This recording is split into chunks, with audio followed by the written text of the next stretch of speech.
예순 이후 비우지 않으면 남는 것은 짐뿐입니다. 여러분 안녕하십니까? 오늘 저는 조금 불편하지만 꼭 필요한 이야기를 꺼내보려 합니다. 혹시 이런 생각 해보신 적 있으신가요? 내가 세상을 떠난 뒤 이 집은 누가 정리할까? 많은 분들이 이 질문을 애써 피합니다. 하지만 예순을 넘긴 지금 우리는 한 번쯤 이 질문을 마주해야 합니다. 젊을 때는 쌓는 인생이었습니다. 물건도 쌓고 경력도 쌓고 인간관계도 쌓고 추억도 쌓았습니다. 그러나 어느 순간부터는 쌓는 것보다 비우는 것이 더 중요한 시기가 찾아옵니다. 그런데도 우리는 여전히 혹시 모르니까라는 말로 수많은 것들을 붙잡고 살아갑니다. 지금 집안을 한번 떠올려 보십시오. 열지 않는 방문 하나쯤 있지 않으십니까? 상자들이 겹겹이 쌓여 있고 언제 산지도 기억나지 않는 물건들이 먼지를 뒤집어 쓴 채 자리만 차지하고 있지는 않습니까? 이것은 단순히 공간의 문제가 아닙니다. 건강이 문제이고 안전의 문제이며 결국 가족의 문제입니다. 최근 통계에 따르면 우리나라는 이미 초고령 사회에 들어섰습니다. 65세 이상 인구가 전체의 5분의 1을 넘어섰고 그중 상당수는 부부 또는 혼자 생활하고 있습니다. 자녀들은 대부분 다른 지역에서 각자의 삶을 살아갑니다. 명절이나 휴가 때 잠시 들렀다 가는 경우가 많습니다. 그렇다면 질문을 하나 드리겠습니다. 부모님이 평생 모아둔 물건들을 누가 정리하게 될까요? 결국 자녀들입니다. 그것은 단순한 청소가 아닙니다. 부모님의 인생을 하나하나 분해하는 작업입니다.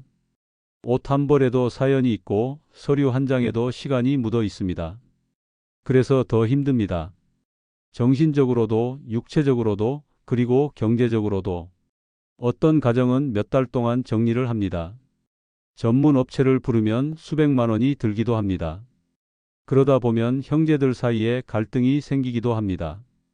이건 왜 이렇게 많이 남겨두셨어? 이건 버리기 아깝지 않아? 사소한 말이 상처가 되기도 합니다. 하지만 더 큰 문제는 따로 있습니다. 그 많은 물건들이 지금 이 순간에도 우리의 건강을 위협하고 있다는 사실입니다. 집안 곳곳에 쌓인 물건들 때문에 넘어지는 사고가 늘고 있습니다. 먼지와 곰팡이는 호흡기 질환을 일으킵니다. 어질러진 공간은 우울감과 스트레스를 키웁니다. 공간은 곧 마음입니다. 공간이 막히면 숨도 막히고 생각도 막힙니다. 그래서 오늘부터 5번에 걸쳐 예순 이후 반드시 정리해야 할 것들에 대해 이야기해 보려고 합니다. 오늘 1부에서는 그 첫 번째, 오래된 옷에 대해 이야기하겠습니다. 여러분, 옷장을 한번 열어보십시오. 10년 전 옷, 20년 전 옷, 30년 전 옷. 살 빼면 입지. 비싸게 샀는데, 추억이 담겨 있는데, 이 말들 속에 묶여 있는 옷들이 얼마나 많으십니까? 어려웠던 시절을 겪은 세대일수록 버리는 일이 쉽지 않습니다. 옷 한 벌이 귀했던 시대를 지나오셨기 때문입니다. 그래서 버리는 것이 죄처럼 느껴질 수 있습니다. 하지만 시간이 흐르면 옷도 늙습니다. 색이 바래고 섬유가 약해지고 곰팡이가 스며듭니다. 그리고 어느 순간 더 이상 입을 수 있는 옷이 아니라 보관만 되는 물건이 되어버립니다. 서울에 사는 67세 한 어르신의 집에는 방 2개가 거의 옷으로 가득 차 있었습니다. 결혼식 때 입었던 한복, 첫 아이 돌잔치 때 입은 원피스, 남편과 여행 갔을 때 입었던 코트, 옷 하나하나에 이야기가 담겨 있었습니다. 그 마음 충분히 이해합니다. 하지만 문제는 공기였습니다. 옷이 가득 쌓여 환기가 되지 않았고 습기가 차면서 곰팡이가 생겼습니다. 기침이 멈추지 않았고 밤에 숨이 답답해 잠을 설쳤습니다. 병원에서는 환경 개선이 필요하다는 진단이 나왔습니다. 결국 가족들과 함께 석 달에 걸쳐 옷을 정리했습니다. 기준은 단순했습니다. 첫째, 최근 2년 안에 입었는가? 둘째, 지금 내 체형과 어울리는가? 셋째, 상태가 좋은가? 넷째, 정말 특별한 의미가 있는가? 결과는 놀라웠습니다. 수백 벌의 옷 중 실제로 입는 옷은 30벌 남짓이었습니다. 정말 소중한 옷은 10벌 정도였습니다. 방 2개가 비었고 공기가 달라졌습니다. 기침이 줄었고 밤잠이 편해졌습니다. 그리고 이런 말씀을 하셨습니다. 왜 진작 안 했을까? 옷을 정리하는 것은 단순히 옷을 버리는 일이 아닙니다. 집착을 내려놓는 일입니다. 과거의 나를 정리하고 지금의 나를 받아들이는 일입니다. 그리고 무엇보다 자녀에게 짐을 남기지 않는 사랑의 선택입니다. 오늘 밤 옷장을 한번 열어보십시오. 그리고 스스로에게 물어보십시오. 이 옷은 지금의 나를 위해 존재하는가? 아니면 과거의 나를 붙잡기 위해 남아있는가? 다음 2부에서는 깨지고 고장난 물건들에 대해 이야기하겠습니다. 혹시 언젠가 고쳐 쓸지도 몰라라는 말로 10년째 붙잡고 있는 물건이 있으신가요? 다음 이야기에서 그 진실을 함께 나눠보겠습니다. 언젠가 고치겠다는 말은 대부분 평생 미뤄둔 약속입니다. 여러분, 이런 말 자주 하지 않으십니까? 이거 나중에 고쳐 쓰지 뭐. 부품만 바꾸면 멀쩡해. 아직 쓸만해. 집안을 천천히 떠올려 보십시오. 고장난 선풍기, 바퀴 빠진 의자, 깨진 접시, 작동하지 않는 전자레인지, 마당 한쪽, 창고 한 구석, 베란다 뒤편에 그렇게 몇 년째 그대로 놓여 있는 물건이 있지 않으신가요? 우리는 그것을 아끼는 마음이라고 생각합니다. 하지만 정말 아끼는 걸까요? 사실은 미루는 마음일 가능성이 더 큽니다. 인천에 사는 70살 한 어르신은 평생 기계를 다루며 살아오셨습니다. 젊었을 때는 웬만한 물건은 직접 고쳐 썼습니다. 그래서 고장난 물건을 보면 자동으로 이런 생각이 들었습니다. 이건 내가 고칠 수 있어. 이웃이 버리려는 자전거도 가져왔고 고장난 세탁기도 마당에 두었습니다. 전자레인지, 냉장고, 선풍기, 라디오. 언젠가 시간 나면 고칠 물건들이 하나둘 늘어났습니다. 하지만 시간이 났던 적은 거의 없었습니다. 시력은 예전 같지 않았고 손의 힘도 약해졌고 집중력도 오래가지 않았습니다. 결국 10년 넘게 고쳐지지 않은 물건들이 마당과 창고를 채우고 있었습니다. 그리고 어느 날 밤 사고가 났습니다. 어두운 마당을 지나 화장실로 가던 길에 고장난 자전거에 발이 걸렸습니다. 순간 균형을 잃고 넘어졌고 허리를 크게 다쳤습니다. 다행히 골절은 아니었지만 몇 주 동안 병원 치료를 받아야 했습니다. 의사는 분명히 말했습니다. 나이가 들수록 낙상사고는 매우 위험합니다. 집안 환경을 반드시 정리하셔야 합니다. 그제야 가족들이 움직였습니다. 마당에 있던 대형 가전제품은 폐가전 수거를 신청했고 녹슨 자전거는 고철로 넘겼고 고장난 전자제품은 재활용 센터로 보냈습니다. 깨진 그릇은 모두 폐기했습니다. 접착제로 붙여 쓰겠다는 생각은 이제 내려놓았습니다. 2달 동안 정리한 끝에 마당이 비었습니다. 창고가 반 이상 비었습니다. 그리고 그 어르신이 이런 말씀을 하셨습니다. 그동안 내가 아낀 게 아니라 위험을 쌓아두고 있었구나. 여러분 생각해 보십시오. 고장난 물건이 집 안에 있다는 것은 언젠가 고쳐야 한다는 부담을 계속 안고 사는 것과 같습니다. 그 부담은 눈에 보이지 않지만 마음 한켠을 계속 차지합니다. 전문가들은 이렇게 말합니다. 첫째, 1년 안에 고치지 않았다면 앞으로도 고칠 가능성은 거의 없습니다. 둘째, 수리비가 새 제품 가격보다 비싸다면 미련 없이 보내는 것이 현명합니다. 셋째, 안전하지 않은 물건은 집 안에 둘 이유가 없습니다. 깨진 그릇은 세균이 번식하기 쉽고 부러진 의자는 또다시 넘어짐을 부릅니다. 녹슨 전선은 화재의 원인이 될 수 있습니다. 넷째, 혹시 몰라라는 말로 남겨둔 물건은 대부분 실제로는 필요하지 않은 물건입니다. 고장난 물건을 치우면 어떤 변화가 생길까요? 공간이 넓어집니다.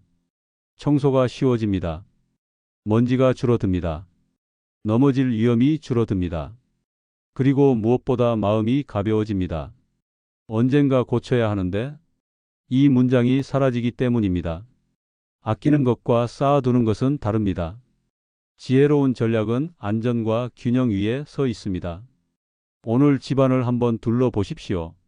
10년째 그 자리에 있는 물건이 있다면 스스로에게 조용히 물어보십시오. 이 물건은 나를 위해 존재하는가? 아니면 내가 이 물건의 짐을 지고 있는가? 3부에서는 조금 더 위험한 이야기로 넘어가겠습니다. 겉으로는 건강을 위한 것 같지만 사실은 건강을 해칠 수도 있는 것. 오래된 약과 건강식품에 대해 이야기하겠습니다. 건강을 지키려다 건강을 해칠 수도 있습니다. 여러분, 지금 약통을 떠올려 보십시오. 혹시 그 안에 언제 받았는지 기억나지 않는 처방약, 유통기한이 흐릿하게 지워진 알약, 먹다 만 건강식품 병이 가득 들어 있지는 않습니까? 많은 분들이 이렇게 말씀하십니다. 아까워서 버리기 그래.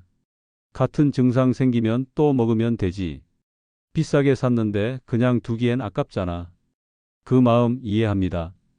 건강을 챙기고 싶은 마음이고 낭비하고 싶지 않은 마음이니까요. 하지만 이 영역만큼은 아까움이 가장 위험한 선택이 될 수 있습니다. 부산에 사는 65세 한 어르신은 건강에 대한 관심이 매우 많았습니다. 홈쇼핑에서 건강식품을 소개하면 꼼꼼히 듣고 바로 주문하셨습니다. 종합비타민, 오메가3, 칼슘, 철분, 루테인, 밀크시슬, 글루코사민, 프로폴리스. 종류만 20가지가 넘었습니다. 문제는 꾸준함이 아니었습니다. 계속 새로 사는 것이 문제였습니다. 처음 며칠은 열심히 드십니다. 그러다 잊어버립니다. 그리고 또 새로운 제품을 삽니다. 집안 곳곳에 건강식품 상자가 쌓였고 냉장고 안에는 개봉한 지 오래된 액상 제품들이 들어 있었습니다. 약통도 마찬가지였습니다. 10년 전 감기약, 5년 전 진통제, 3년 전 소화제. 같은 증상이면 먹어도 되지. 이렇게 생각하셨습니다. 그러던 어느 날 밤 속이 더부룩하고 폭통이 생겼습니다. 약통에서 소화제를 꺼내 드셨습니다. 하지만 통증은 가라앉지 않았고 오히려 심해졌습니다. 응급실에 갔고 의사는 약을 확인하더니 고개를 저었습니다. 유통기한이 이미 몇 년 지난 약이었습니다. 변질된 약은 효과가 없을 뿐 아니라 오히려 위장을 자극할 수 있습니다. 다행히 큰 합병증은 없었지만 며칠 동안 고생을 하셨습니다. 그 일을 계기로 가족들이 약과 건강식품을 모두 꺼내 정리했습니다. 놀라운 사실은 이렇습니다. 전체의 70% 이상이 이미 유통기한이 지난 상태였습니다. 개봉한 지 1년이 넘은 건강식품도 많았습니다. 산패된 오메가3은 냄새부터 달랐습니다. 전문의는 이렇게 말했습니다. 건강식품은 많이 먹는다고 좋은 것이 아닙니다. 오히려 간과 신장에 부담을 줄 수 있습니다. 여러 가지를 동시에 먹으면 성분이 중복될 수 있고 상호작용이 생길 수도 있습니다. 특히 고혈압약, 당뇨약처럼 처방약을 복용 중인 경우에는 반드시 의사와 상담이 필요합니다. 정리 후 남은 것은 단 3가지였습니다. 종합비타민, 오메가3, 칼슘, 그리고 현재 복용 중인 처방약만 약통에 남겼습니다. 각 약에는 복용 시간과 유통기한을 크게 적어 두었습니다. 그 이후로 달라진 점이 무엇이었을까요? 첫째, 약을 헷갈리지 않게 되었습니다. 둘째, 충동 구매가 줄었습니다. 셋째, 경제적으로도 큰 전략이 되었습니다. 그리고 무엇보다 마음이 편해졌습니다. 여러분, 약은 음식이 아닙니다. 남겨두었다가 나중에 먹는 저장품이 아닙니다. 처방약은 반드시 정해진 기간만 복용하고 남은 것은 약국의 폐의약품 수거함에 반납해야 합니다.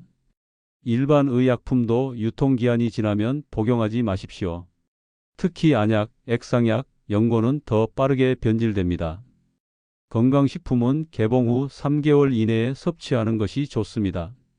색이 변했거나 냄새가 달라졌다면 즉시 폐기해야 합니다. 혹시 몰라서 남겨둔 약이 어느 날 큰 위험이 될 수 있습니다. 건강을 지키는 가장 좋은 방법은 많이 쌓아두는 것이 아니라 제대로 관리하는 것입니다. 오늘 저녁 약통을 한번 열어보시겠습니까? 그리고 스스로에게 물어보십시오. 이 약은 지금도 안전한가? 나는 건강을 챙기고 있는가? 아니면 불안 때문에 쌓아두고 있는가? 4부에서는 눈에 보이지 않지만 집안 공기를 가장 많이 오염시키는 것? 오래된 서류와 종이에 대해 이야기하겠습니다.